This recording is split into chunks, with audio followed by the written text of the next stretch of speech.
ম্যাডামের লাইভ শুনছিলাম, এই যে কানে হেডফোন থেকে বুঝতেই পারছো পুরোটা শোনা হলো না, বুঝতে পারছো, শুনবো আবার গিয়ে, রেকর্ডেডটা শুনবার ধৈর্য থাকলো না। ব্যাপারটা হচ্ছে একটা জিনিস বুঝতেই পারছি যে টাকা ডিমান্ড করা হয়েছে, পাতানো দিদিও বলছে, এবং ম্যাডাম তাড়াতাড়ি বলতে এসছেন, কারণ এদের মধ্যে একটা চাপানো তো চলছে, পাতানো দিদি মুখ খুলবে এই একটা ভয় হচ্ছে, বুঝতে পারছো। এবং পাতানো দিদির পার্সোনাল কথা, ওই যে কাজল দানি, সে নাকি কার বাড়িতে বর হিসেবে তাকে নিয়ে গেছিল, এই পার্সোনাল কথাগুলো ওই হাম্পি ডাম্পি কি নাম ওর, গোলুমলু হাম্পি ডাম্পি আন্দাজিকে দিয়ে বলিয়ে দেওয়া হচ্ছে। কারণ এটা ধীরে ধীরে থ্রেটনিং করা হচ্ছে, থ্রেটনিং দেওয়া হচ্ছে পাতানো দিদিকে, যে মুখ খুললেই তোমার পার্সোনাল কথা বলে দেওয়া হবে। কিন্তু বাড়ির লোকেরা জানে যে কি পরিস্থিতিতে কি করা হয়েছে, মানে পাতানো দিদি বলছে। আচ্ছা, আমাদের যেটা কাজের কথা, পাতানো দিদি মেনে নিচ্ছে যে টিনা কোনো পয়সা নেয়নি, কারণ পাতানো দিদি কিন্তু আজকে একটা সত্যি কথা বলেছে যে প্রমাণ করা হোক, তাহলে আজকে কোটিপতির ক্ষেত্রে সমস্ত জিনিস প্রমাণ করতে হবে। হ্যাঁ, সে কি এসে বলেছে যে ঝিউয়ের সঙ্গে তার সম্পর্ক আছে? আচ্ছা, তারপরে আরেকটা কথা বলে দিই, পরে আমি লাইভ নিয়ে এক্সটেনশন ভিডিও করবো, এক্সটেন্সিভ ভিডিও। এখানে অ্যাকচুয়ালি বুড়িটাকে একটু পালিশ করছিলাম, ওই ডাস্টবিন বুড়িটাকে একটু পালিশ করছিলাম, হঠাৎ করে ম্যাডামের লাইভ দেখলাম, ওই ভিডিওটা ছেড়ে দিয়ে এই ভিডিওটা করতে এলাম, দুটো জোরে দেবো, ক্লাব করে দেবো, ঠিক আছে। একটা জিনিস দেখো, এখানে এক জায়গায় ম্যাডাম বলছেন যে হাওড়ার একটা থানায় ঝিউয়ের সঙ্গে ওনার আলাপ হয়েছিল, যেখানে ঝিউ নাকি 3টে কেস ঝিম্পার সম্বন্ধে করেছে, ওই 49 নোংরা সম্বন্ধে 3টে কেস করেছে, কারণ এমন এমন ভাষা ও ইয়ে করেছে, ওর ভাষা ছেড়িটাই এইরকম, অশিক্ষিত হলে কুশিক্ষিত হলে এরমই হয়। আমায় বলেছিল না, আপনি আপনার ছেলে কত টাকায় বিক্রি করবেন, ও বোধহয় করে, ও ছেলে পুলে বিক্রি, তো আর কি কি যে বিক্রি করে সে ওই জানে। তো যাই হোক, ঝিম্পার সম্বন্ধে কেস ঝিউ করেছিল, বুঝতে পারছো, ঝিম্পা নয়, ওকে 49 বলাটাই ঠিক, 49 সম্বন্ধে কেস ঝিউ করেছিল, এবং আরও 3-4 জনের সম্বন্ধে করেছিল, ওটা অন্য কথা। কিন্তু পাতানো দিদি যেটা বলছে যে টিনা টাকা চায়নি, এটারও প্রমাণ চাওয়া হোক। টিনা টাকা চেয়েছে, এটাই বা প্রমাণ করতে চাওয়া হচ্ছে কেন? টিনা যে টাকা চেয়েছে এই জিনিসটা প্রমাণ চাওয়া হোক। এইবার সবাই মিলে বলছে যে টাকার ডিমান্ড একটা করা হয়েছে, শক্তিবাবুকে ফোন করা হয়েছে, জয় দাদা বলে দিচ্ছে। এবার জয় দাদা যেই বলে দিচ্ছে, জয় ভাই যেই বলে দিচ্ছে, তখন এদের ভয় ধরছে যে সত্যিগুলো এদিক ওদিক থেকে বেরিয়ে আসছে। সুতরাং তার চেয়ে বাবা আমি নিজে মুখে বলে দিই, লাইভে বেশ কিছু কথা বলে দেওয়া হচ্ছে। আচ্ছা, একটা কথা বলি, ঝিউ নাকি ওই 49 সম্বন্ধে যখন কেস করেছিল, তখন ওখান থেকে ফোন নাম্বার নিয়ে এই ম্যাডাম ঝিউয়ের সঙ্গে কিছু কথা বললেন, ঝিউয়ের সঙ্গে কথা বলেছিলেন। তাহলে উনি কমিউনিটি পোস্টে লিখেছিলেন যে ওই মেয়েটিকে যদি খুঁজে পাই তাহলে তাকে বাঁচানোর চেষ্টা করব। যে মেয়েটার ফোন নাম্বার ওনার কাছে আছে, যে মেয়েটার সঙ্গে ওনার কথা হচ্ছে, আজকেও প্রমোট করা হলো, মেয়েটা নাকি ভয়ঙ্করভাবে মার খেয়েছে। আচ্ছা, একটা ভীষণ ইম্পর্টেন্ট কথা বললেন, ওই মেয়েটিকে আমি হিন্দুতে পরিণত করার চেষ্টা করব, এটা আমার কাজ। তার মানে মেয়েটা হিন্দু নয়, মেয়েটা নন হিন্দু, তাহলে আদক টাইটেল কি করে হয়? তার মানে কি রনুর সঙ্গে ওর বিয়ে হয়ে গেছিল ধর্মান্তরিত করে? ম্যাডাম কিন্তু বললেন ওকে আমি হিন্দুত্ব ফিরিয়ে আনার চেষ্টা করব, এটা আমার কাজ।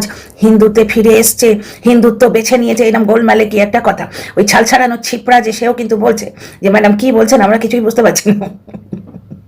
অ্যাকচুয়ালি অর্ধেকটা বলতে হবে, অর্ধেকটা গিলে ফেলতে হবে, বুঝতে পারছো, কিছু বলতেই হবে, কারণ এদিক ওদিক থেকে পুটপুট করে সত্যিগুলো বেরিয়ে আসছে। তাহলে এটা যেটা বলা হচ্ছে যে ওই বক চিল কাক শকুন, উনি যা নাম করছেন, কার নাম করছেন আমি জানি না, সে 49 সঙ্গে কথা বলতো, এই আন্দাজটা আমারও হয়, কারণ 49 সে মাদার সার্টের কথাটা, তারপরে ওই বকচিক কাল শকুন, কার কথা বলছেন, কাক চিল বক শকুন, সে ওই গ্যারেন্টার হিসেবে সরে গেছে, এই কথাগুলো 49 আগে ভাগে বলে দিয়েছিল। ওই গ্যারেন্টার, টিনার প্রথম যে ফ্ল্যাটটা ভাড়া নিয়েছিল সেই ফ্ল্যাটের গ্যারেন্টার হিসেবে সরে গেছে, এই কথাটা কি করে জানে? ওয়াইটিতে তো আসেনি, টিনা তো এদের সঙ্গে কথা বলে না, তাহলে 49 জানলো কি করে? সুতরাং বকের সঙ্গে যে 49 কথা বলে এটা আমি জানি, বুঝতে পেরেছি। এবং বক অনেককে দিয়েই অনেক কিছু প্রমাণ করার চেষ্টা করে, কিছু দর্শককে দিয়ে কিছু বলাবার চেষ্টা করে, সেটা আলাদা ব্যাপার, মরুকে যায়। এখানে বক্তব্যটা হচ্ছে যে টিনা টাকা চায়নি, এটা ঘটনা, পাতানো দিদি বলছে তাহলে টিনার কাছে প্রমাণ চাও। তো আবার একটা কথা বলা হচ্ছে যে উকিলেরা নাকি চেয়েছে, তার মানে কে চেয়েছে? বক চেয়েছে, বকের উকিলেরা চেয়েছে, বা টিনার তরফ থেকে টাকার অতি লোভ যার রয়েছে সে চেয়েছে? মোট কথা, টিনা তো নির্বিরোধী মানুষ, টিনা টাকা চায়নি, এটা তো হলো, এটা প্রমাণিত হলো। আচ্ছা, কালকে কোটিপতি কোথায় বেড়াতে গেছে সেটা নিয়ে কথা বলা হচ্ছে। আচ্ছা, ওই যে কোটিপতির সঙ্গে তার বাপের সম্পর্ক নেই, এটা কিন্তু আমরা ভিডিও থেকে বুঝতে পারছি, এবং এই কথাটা নাকি ভেতর থেকে বলে দেওয়া হয়েছে, মানে পাতানো দিদি বলে দিয়েছে। এবং পাতানো দিদি যদি এইভাবে ছোট ছোট করে মুখ খোলে, তাহলে তার পরিবারের ঘটনা ওই হাম্পি ডাম্পি ওই যে আন্দাজিকে দিয়ে বলানো হবে, কারণ আন্দাজি এখন একমাত্র দিদি, এবং সেই একমাত্র ভাইয়ের পাশে যিনি দাঁড়িয়ে আছেন, বোঝাই যায় তারা এক দলের লোক, এক দলের পাবলিক। এইবার একটা কথা শোনো, এখানে এই পাতানো দিদি কি বলছে, আমার বাড়ির লোকেরা জানে যে মা, বা ওর নাম বলে যেটা বললো ঝিঙ্কি, সে যা করবে তার পেছনে কারণ আছে। কিন্তু কোনো একটা মানুষকে নিজের বর বলে বর সাজিয়ে নিয়ে যাওয়া, এর পেছনে কি কারণ থাকতে পারে? হ্যাঁ, নিজের বর সাজিয়ে নিয়ে যাওয়া, এদের কিন্তু সাপোর্ট করছে ওই ডাস্টবিন বুড়ি, যাকে দিতে এসেছিলাম এই ভিডিওতে। হঠাৎ করে ম্যাডামের লাইভ শুরু হয়ে গেল, বলছে সেটাই কিন্তু টিনার সাথে হয়েছে। পাতানো দিদি বলছে যে আমার ভেতরের কথা সব যদি তোমরা বলে দাও, আমার তখন নির্লজ্জ হয়ে যাব, আমি বিবস্ত্রা হয়ে যাব, আমি উলঙ্গ হয়ে যাব, তখন এসে তোমাদের সব কথা বলে দেবো। আচ্ছা, কাকু কাকিমার মধ্যে, কবিতা কাকু আর কবিতা কাকিমার মধ্যে সম্পর্ক নেই, আমরা অনেকদিন আগে থেকেই বুঝতে পেরেছি। এই নিয়ে কথা তো অনেকদিন আগেই হতো, সুতরাং নতুন এটা কি? আর টিনা সকালে একরকম বিকেলে একরকম কোনোদিনই বলে না। এই বক জয়েন করার আগে যখন ও মিউচুয়াল ডিভোর্স চেয়েছিল, তখনও বলেছিল আমি তো কোনো টাকা পয়সা চাচ্ছি না। এখন এসে বলছে আমি কোনো টাকা পয়সা চাইছি না। টিনা কোনো টাকা পয়সা চাইনি। টাকা পয়সা গন্ডগোল যদি কেউ করে থাকে, টিনার আশপাশে যারা আছে তারা করেছে। এই যে তোমরা আমায় জিজ্ঞেস করো না যে কেন তুমি টিনার থেকে আর্টিফিশিয়াল জুয়েলারি নিচ্ছ না, টিনার জুয়েলারিগুলো এ ক্লাস, হালকা, মজবুত এবং রিজনেবল দাম। পরিপূর্ণা ভিডিও থেকে তোমরা দেখতে পাবে, পরিপূর্ণা পরে দেখাচ্ছে এক সে বারকার এক ডিজাইন, কি সুন্দর ডিজাইনগুলো। কিন্তু এই ভয়ে নিচ্ছি না, অ্যাড্রেস রিভিলের ভয়। কারণ টিনার ইনস্টাগ্রাম, টিনার মেসেঞ্জার, টিনার হোয়াটসঅ্যাপ, এইগুলো সব অন্য একজনের কবজায় আছে, সে সব কিছু দেখতে পায়, তার কাছে এভরিথিং ইজ ভিজিবল। বুঝতে পারছো? কথাটা কিন্তু সত্যি। কিছুদিন আগেই বলেছিল যে আমি ওদের ব্যাপারে কিচ্ছু জানি না, আমাকে কিছুই বলে না, আমাকে বিশ্বাস করে না জলনদীপ, আমাকে ওরা বিশ্বাস করে না, আমাকে অনেক কিছু বলে না। আজকে কি বলছে? আমি সব জানি। মানে এরা সব জানে, প্রতি মুহূর্তে মিথ্যে কথা বলে, শুধু একমাত্র সত্যি কথা বলে টিনা আগেও বলেছিল আমার টাকা পয়সার দরকার নেই, আজকেও বলছে আমার টাকা পয়সার দরকার নেই। আর এটা কোটিপতি পক্ষের সুবর্ণ সুযোগ। টিনা বলছে সিম্পল এসে সইটা করে দাও, আর কিচ্ছু চাই না। এইখানে কোটিপতি যদি সই না করে, তাহলে বুঝতে হবে কোটিপতির নিয়তে কি তুলছে, যে ফোকলা নাকি টাকা চুরি করে নিয়ে গেছে, ওই বাঙালিয়ানা যে কমেন্টটা। আর এটা শুরু হয়েছিল কিন্তু ধরার থেকে, এটা তোমাদের মানতে হবে। ওই গ্রুপের মধ্যে এই যে কি বাহিনী, ভয়ঙ্করী বাহিনী, তার একজন সদস্য না ধরা, সেই শুরু করেছিল 5 লাখ টাকার গল্প। বুঝতে পারছো? তার মানে এই এখন বলছে ফোকলা যে টাকাটা চুরি করে নিয়ে গেছে, টিনা সেইটা তুলতে চাইছে ওই জলনদ্বীপের থেকে। প্রথম কথা হচ্ছে যে কবে ওর কাছে অ্যাপ্রোচ হয়েছে, 14ই ফেব্রুয়ারি জয় ভাইয়ের লাইভে এই কমেন্টটা এসছে যে ফোকলা টাকা চুরি করেছে। নামটা করেনি, ফোকলা নামটা করেনি, বলছে ও আমার কাছে কমেন্টটা আছে, ও দাদা এই কি শুনছি কো 2 লাখ টাকা গায়েব, বলেছে যে তুই বাজে খরচা করছিস, আমার কাছে থাকবে বলে আমি টাকাটা সরিয়ে নিলাম। তার মানে তুই বলে কে বলে, তোমরাই বুঝতে পারছো, টিনাকে তুই বলে কে সম্বোধন করে? বক দাদা করে না? কে করে টিনাকে তুই বলে সম্বোধন? আর যারা করে মা বাবা, তাদের কাছে টিনার অ্যাকাউন্টের অ্যাক্সেস নেই। কি অ্যাক্সেস যে দিয়ে রেখেছে মেয়েটা ভগবান জানে। এত সাদা মনে কাদা রাখবো না করলে তো মুশকিল আছে। এই কাদার মধ্যে যখন তাকে চুবিয়ে দিয়েছে, এইবার হচ্ছে ওই যে টাকাটা মানে টিনার অ্যাকাউন্ট থেকে 2 লাখ টাকা গেছে, এটা ওয়াইটিতে এসছে 14ই নভেম্বর। আর কোটিপতি এই কথাটা কবে বলেছে তোমরা মিলিয়ে নাও। এবং তার মানে যে ব্লগে এসছে তার 4-5 দিন আগে কোটিপতির কাছে নাকি হয়তো, কিন্তু পরন্তু যেটার মিথ্যে কথা টিনা আজকে বলে দিল, নাকি তার কাছে এই প্রপোজালটা গেছে। তাহলে এবার দেখে নাও ফোকলার টাকা চুরি হয়েছে কবে, মানে ফোকলা টাকা চুরি করেছে কবে ওয়াইটিতে এসছে, আর কবে কোটিপতি ব্লগে বলেছে। সুতরাং কি যে এরা গালগল্প বানায় ভগবান জানে। আর কাহিকা সেলিব্রিটি গন্ডাখানে ইয়ে করলেই কি সেলিব্রিটি হয়? কেউ সেলিব্রিটি ভাবছে না, ওটা তোমাদের হিংসের কথা। তো যাই হোক, আর কিছু এখানে বলছি না, ভিডিওটা বড় হয়ে যাচ্ছে। তো একটা জিনিস দেখে নাও, টিনা কোনো টাকা চায়নি, ওয়াইটিতে লোকটা এসে ফালতু বকর করেছে। করা ছিল অন্য একটা টপিক নিয়ে, কিন্তু বলতে বাধ্য হচ্ছি কিছু কথা অন্য টপিকে। কারণ এরা সবসময় কি করছে যেন, অশ্বত্থামা হত ইতিগজ, এই কথাটায় অশ্বত্থামা হতটা বলে যাচ্ছে, ইতিগজ নিয়ে পড়ে যাচ্ছে, এই গজকে মেরে দিয়েছে। বুঝতে পারছো? মানে একটা সেন্টেন্সের প্রথম অংশটাকে উড়িয়ে দিচ্ছে, দিয়ে শেষ অংশটা দিয়ে আবার টিনাকে তুলোধনা করতে বসেছে। প্রথম কথা হচ্ছে বাচ্চার কথা নেই কেন? বাচ্চার কথা নেই কেন? টিনা ডিভোর্সের কথা বলছে, বাচ্চার কথা নেই কেন? বাচ্চার কথা আছে, টিনা নিজে বলবে, তার আগে আমি বলতে চাইছি না। বাচ্চার কথা আছে, বাচ্চার উপকারের কথা ভেবেই ডিসিশন অনেক কিছু নেওয়া হয়েছে, কিন্তু টিনা কোনোদিনই লিগাল ব্যাপার স্যাপারগুলো বাইরে আনেনি। এটা ওর কাছে হঠাৎ করে লিঙ্কটা এসে গেছে এবং ও তখন টের পেয়েছে যে ওই লোকটা ওয়াইটিতে এসে বকর করছে, সেই জন্যেই বলতে হচ্ছে। আবার একজন বলছে, একটা বুড়ি বলছে যে ও নাকি বাচ্চার বাবাকে বলেছে যে আমার পায়ের কাছে এসে তোদের নাকানি চোবানি খাওয়াতে হবে, এই ওয়াইটিতেই বলেছে। কবে বলেছে বলো তো?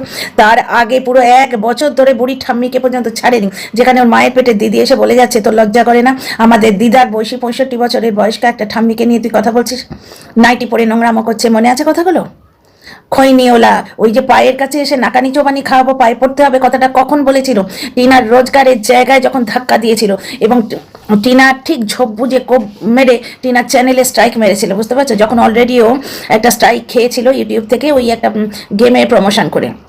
বুঝতে পারছো? এখন যেমন হাগুজি বাগুজি হাবুজি বাবুজি প্রমোশন করছে, বুঝতে পারছো? সব জায়গায় আমি জাস্ট হিন্ট দেবো, প্লাস 2 2 4 করার কথা তোমাদের, বুঝতে পারছো তো? এখন যেমন হাবজি বাবজি ওই ইয়েগুলো প্রমোশন সবগুলো করছে, প্রমোশন করবে ছোট ছোট করে, ব্র্যান্ডেড প্রমোশন, বেশ তাগড়া টাকা পাবে এবং সম্মান বাড়বে, এমন যেখানে যা পাচ্ছে হাবুজি বাবুজি খেয়ে বসে থাকছে, যার জন্য ব্লগিং অ্যাফেক্টেড হচ্ছে, বুঝতে পারছো? এবং ভেবে চিনতে করতে হবে। আজকে এই মাত্র ইনসাইড আউটের একটা প্রমোশন দেখলাম, কি সুন্দরভাবে করছে।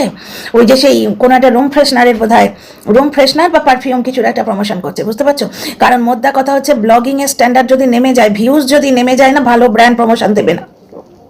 সঙ্গে যদি ছোট অকাতের লোক জমে না, ছোট্ট সোচ, যার থিঙ্কিং প্রসেসটা ছোট, যে 2000 পাচ্ছি তাই নেই, 5000 পাচ্ছি তাই নেই, বড় দিকটা দেখবে না শুধু নয়, টিনার মান সম্মানের যার কোনো মানে পরোয়াই নেই, টিনার মান সম্মান, যে টিনাকে দর্শকরা কি বলবে, টিনার ভাবমূর্তিটা কোথায় যাচ্ছে, এই জিনিসটা যে পরোয়া করে না, বুঝতে পারছো? আমি চাই না টিনার ধারে কাছে এমন কোনো মানুষের ছায়া পড়ুক। যাকে টিনা যে ব্যবস্থাটা করেছে সম্পূর্ণ সন্তানের মঙ্গলের জন্য করেছে, ভেতরে অনেক কথা আছে, কিন্তু আগে থেকে কেন বলবো ভাই? কোনোদিন যেটা করিনি, নিজের এথিক্স ভেঙে বাইরের কথা ভেতরে ওয়াইটির ভেতরে আনিনি, কেন বলবো? তোমরা ওদিকে লাইভে নিশ্চয়ই চিৎকার বিৎকার হবে, সেখানে শুনতে পাবে, আর নয়তো টিনা বলবে কিছুদিন পরে, যার জিনিস সে বলবে ভাই, বুঝতে পারছো তো? একটা কথা। 2 নম্বর কথা হচ্ছে, ওই যে পায়ে কেন পড়েছে, সে এই ওয়াইটিতেই বলেছিল, সেই প্রথম দিন থেকে টিনা পরকিয়া করে চলে গেছে, আমাদের দৌড় করে বেড়াচ্ছে থেকে আরম্ভ করে শুরু করেছে, এবং প্রত্যেক দিন যাচ্ছে তাই করে বেরিয়েছে। খৈনিওলা, বাপকে খৈনিওলা বললে কোন মেয়ে চুপ করে থাকে বলো তো? ইনসাইড আউটে ওরা সৌহার্দ্যকে ট্রোল করছে, সৌহার্দ্যর বাবার শরীর খারাপ হয়েছে, ছেলে দেখতে যাচ্ছে কিনা সেই নিয়ে। তাহলে একটা বাবাকে যখন খৈনিওলা বলছে, দর্শকরা বলতো না, দেখ রে মেয়ে, আজকে তোর জন্য তোর বাবা গাল খাচ্ছে, সেই জন্য একটা মেয়ে তার বাবার অপমানের প্রতিবাদে এসেছিল একবার, সেই জন্য কিতনে আদমি থেটা বলেছিল। টিনাকে ওপর থেকে উস্কানো না হলে কেউ কিছু বলে না, পাতানো দিদিও কিন্তু বলে দিয়েছে কোনো টাকা চাওয়া হয়নি, ওটা নিয়ে আসছি। আচ্ছা, এখানে আরেকটা জায়গায় বলা হচ্ছে যে একটা হার একটা বিয়ের জন্য কেনা হবে। আরে ভাই, হারটা কি একটা বিয়েতে পড়া হবে? এরপর কত অনুষ্ঠান আসছে, সেখানে পড়া হবে। একটা ফেসিয়াল কদিন থাকে? 2 দিন পরে তো ওই বার সাবান মুখে ঘষা হবে। ওই কিপ্টের বাড়িতে কি ধরনের সাবান আসে ভগবান জানে, ওখানে তার ডাভ নিশ্চয়ই আনা হয় না, বা মায়ের জন্য ফেস ওয়াশও আসে না। নতুন এখন শিখেছে হয়তো, কেউ আমাদের শেখালো না, উলি বাবালি, কেউ আমাদের শেখালো না ফেসিয়াল করা, ফেসিয়াল শব্দটা নতুন শিখেছে। এবং ব্যাপারটা হচ্ছে, শেয়ানে শেয়ানে কোলাকুলি ছেলে হয়তো, কিন্তু পরন্তু বাকিটা বলছি না, তোমরা ফিলিং দ্য ব্ল্যাঙ্কস করো। ওদিকে আমরা দেখতে পাচ্ছি কোনো এক টিউ 4,500 টাকার ফেসিয়াল করছে, সে যা যা জলখাবারে খায়, ছেলেও তাই তাই জলখাবারে খায়। তো যে মা ছেলে বউয়ের মাঝখানে গুঁজে থেকে সংসারটা ভেঙে দেয়, পুরো জোর গলায় বলতে পারি, টিনার সংসার দুজন ভেঙেছে, টিনার শাশুড়ি আর টিনার এই পাতানো ননদ, এই দুটো মিলে টিনার সংসার ভেঙেছে। সেই মা যদি শুনতে পারে যে এমন কারোর সঙ্গে ছেলে কথা বলে, যে কথা বলতেই পারে, আমি ভাই কোনো ইলিসিট রিলেশন বানাচ্ছি না, কথা বলতেই পারে, তো এমন কারোর সাথে কথা বলেছে যে 4,500 টাকা দিয়ে ফেসিয়াল করে, মায়ের শখ হতেই পারে। সুতরাং ছেলে ওটা থামনেলে দেবে, শখ পূরণ করছি, বুঝতে পারছো? বাপ মাকে নিংড়ে নিচ্ছে, বাপের জুতো কেনার সময় কি কষ্ট, বাবা জুতো যত্ন করে না তবু আমাকে কিনে দিতে হচ্ছে, ওই বাপ মাকে দেখিয়ে দেখিয়ে কিন্তু ব্লগিং করছে। আজকে ওর বাবা মাকে মাইনাস করে দাও তো, ওর ব্লগে আছেটা কি? ওই ছেলে আর বাবা মা ছাড়া ও নিজে কি করে? তো যাই হোক, ওকে নিয়ে তো পরে আসছে, আগে এই বুড়িটাকে একটু সাহায্য করি। বলে নাকি টিনা ওই ওয়াইটিতে এই কথাগুলো বলেছে, আগেরটা কিন্তু বলছে না। টিনার চ্যানেলে স্ট্রাইক দেওয়ার পর এটা বলেছে। দ্বিতীয় কথা, একটা ভালো দেখে হার বা একটা বালা কিনে দিলে বুড়িটা অনেকবার পড়তে পারতো, বুঝতে পারছো? কম খরচায় সেরে দিলে বলবে ওকেও করিয়েছি, ওকেও মানে অন্য কারোর কথা বলছি না, নিজের কথাই বলছি, যে আমিও দাড়ি টাড়ি কেটেছি, ছেলেকেও করিয়েছি, ওকেও মানে ছেলেকেই বলছি, ছেলেরও চুল কেটেছি, মায়েরও ফেসিয়াল করিয়ে দিলাম, বুঝতে পারছো? দাড়ি পাল্লার দুদিকটা সমান রাখার চেষ্টা হচ্ছে। অবশ্য মাও সে আনা 4,500 টাকা ভার্সেস কত টাকাও মা নিশ্চয়ই হিসেব করে বসে আছে। তো যাই হোক, আর একটা জায়গায় বুড়িটা কি বলছে, যে মার্ডার অ্যালিগেশন লাগানো হয়েছিল, তাহলে মা কেন ভাবলো না আমি যেখানে শেফ নই, আমার ছেলেও শেফ নয়? আরে না রে বোকা, সেটা তুইও জানিস, ওই জন্যই তো তুই হেটারে পরিণত হয়েছিস না। তুইও জানিস ভালো করে, ছেলেটা ওখানে খুব ভালো সেফ, ছেলেকে ওরা কিচ্ছু করবে না, ছেলে তো রোজগারের জারিয়া, ছেলে দেখিয়ে কামিয়ে খাবে, ছেলে দেখিয়ে দর্শকদের সিম্প্যাথি নেবে, এবং যতক্ষণ না লিগালকে ওখানে আসছে, ডিভোর্স তো সে দিতেই চাইছে না, ওই কথাটা তো আগের এতে ভিডিওতে এক্সপ্লেন করেছি। এবার যতক্ষণ না লিগাল কেউ আসছে, তাহলে ততক্ষণ ছেলে নিয়েও দিব্যঘর সংসার করতে পারে। লিগাল কেউ না এলে সে তো ডিমান্ড করতে পারে না যে তোমার আগের পক্ষে ছেলে আছে, আমি তোমায় বিয়ে করবো না।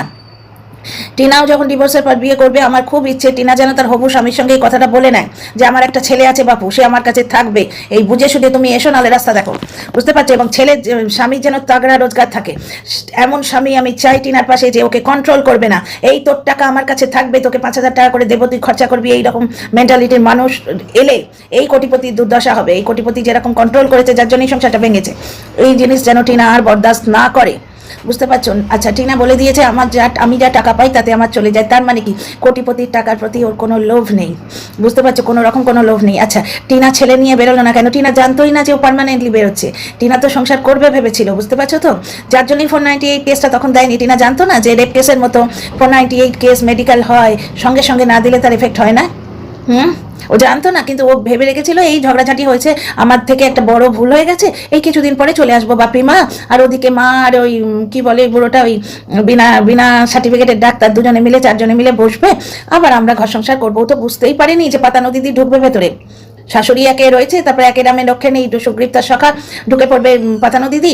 ভার্চুয়ালি কোটিপতি এই সংসারটা চাইনি, ওই জন্যই পাতানো দিদিকে সে ঢুকিয়েছে, দিনের পর দিন সে প্রশ্রয় দিয়েছে, বুঝতে পারছো গেমটা? বুঝতে পারছো এখানে? আচ্ছা, ছেলের কথা টিনা এখন বলবে না, ছেলের জন্য অনেক কিছু সে করে রেখেছে, কিন্তু সেগুলোও বলবে না। এবং অনেকেরই মানে অভ্যেস আছে তো দর্শকদের থ্রু দিয়ে নানা রকম কথা বলানোর, সুতরাং কোনো না কোনোভাবে হয় বেরিয়ে আসবে। আমি তো বলবো না অন্তত, ঠিক আছে? ওইটা নোয়াজ, কারণ বললেই বা তোমরা মানবে কি? বললেই হয় বলবে মিথ্যে কথা বলছে, নয়তো বলবে ছেলের জন্য সিম্পাথি করাচ্ছে। ওকে।